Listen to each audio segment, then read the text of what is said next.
Nešto manji od mozbarskog lava, tokom kasnog plejstocena obitavao je i evroazijski pekinski lav, Panthera leospelae.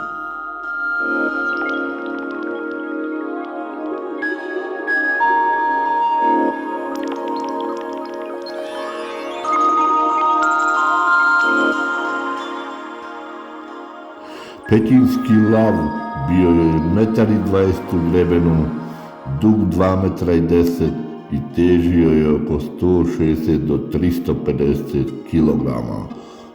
U prosjeku bio je 5 do 10% veći od današnjih lavova.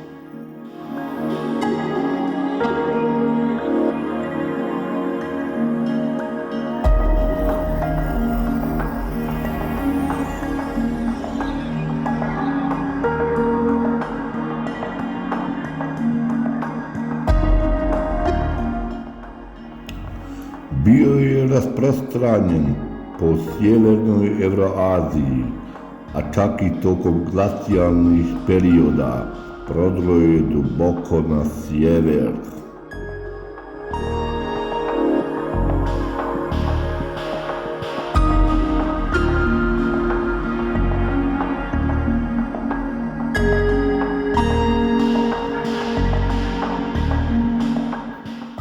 Tokom plejstocena u Evropi obitavale su i pekinske hijene, Crocuta spelae.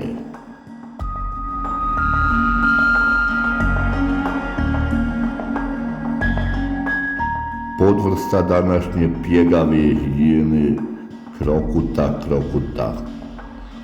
Glavna razlika između pjegave hijene i pekinske hijene zasniva se na različitim dužinama kostiju, zadnjih i prednjih udova. Procjenjuje se da su težile 102 kg, duge 1,50 m i dostizale do 1 metar u grebenu.